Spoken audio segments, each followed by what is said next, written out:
Hello, once again, this is Hashim Whitmore will be the world's greatest barber.com. I wanted to say thanks everyone for all the subscribers, all the views, everything that I've been getting on this channel. I've been trying to give out a lot of good information to barbers of, all the years of experience, especially new barbers that are coming into the game. So thank you. Please, if this is your first time, please subscribe to the link below. I'm coming with a lot of information, trying to add a lot of value so you guys can be the best barbers out there.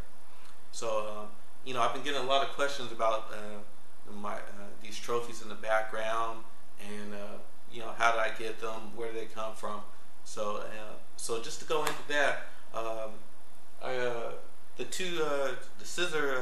two golden scissors back here came from the golden scissors competition back in Washington D.C. Actually, that's although I'm a Cali boy, I was out in Washington D.C. going to school, and that was a competition that was pretty big out there between Maryland, D.C., and Virginia. And I gotta say, if you're in school, if you're a professional barber, take some time, get into some competitions. If you're like me, and highly competitive, love to see what you got, what other people are doing, and to see how you stack up. I would say enter your work, go to the competition, get up on stage and let people see what your passion, what your love is. For me, I remember being in barber school, and this competition that came up, and it was gonna, you got to submit your work, and you're getting put up against all these different, Maryland, D.C., Virginia, all these barbers out here, and I remember doing all that work and being scared the day of the competition and when the judging was going to happen. I had put so much work into, and if you've seen some of the other videos that tell a little bit about my story, but my story is I had a great barber, retired, and I followed in his footsteps, and that took me out from Cali out to DC going to barber school.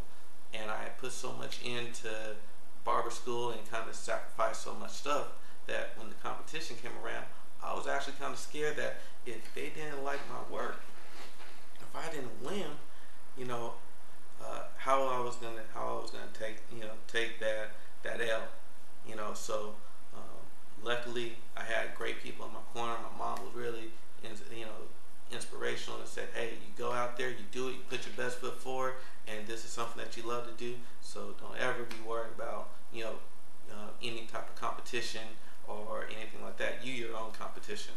And that night, to my thankful surprise, I won Barber of the Year, Best Beard of the Year, and I came in second place in barber creativity. So I submitted a couple different works, and I came home with the gold. So that was an excellent experience.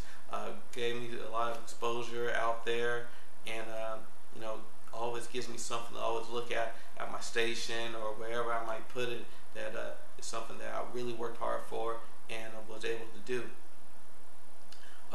The big trophy that you have, that I have back there, is I did another competition in Sacramento. It was called the Broadway Classic. It was for the fastest fade.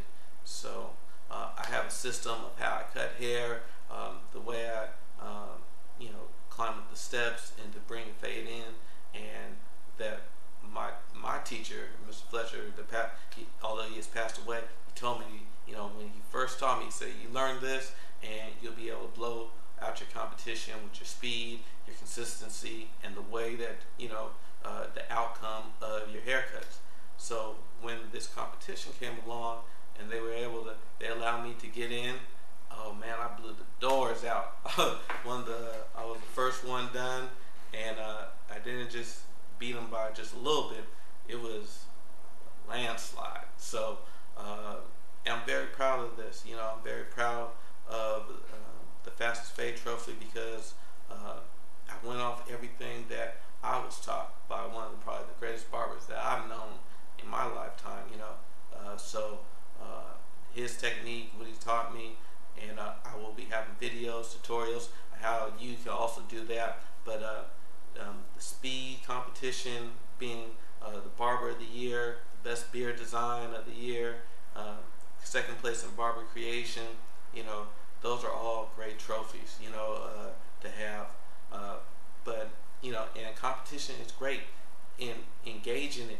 Make sure that when you're in the shop, you know, you don't have to be, you know, an asshole or nothing like that to people around you, but see what people are doing, and have that competition, have that drive for you to be the best out there, for you to be putting your work in front of as many people as possible, that you can actually make connections that go longer and people start bringing more clientele to you.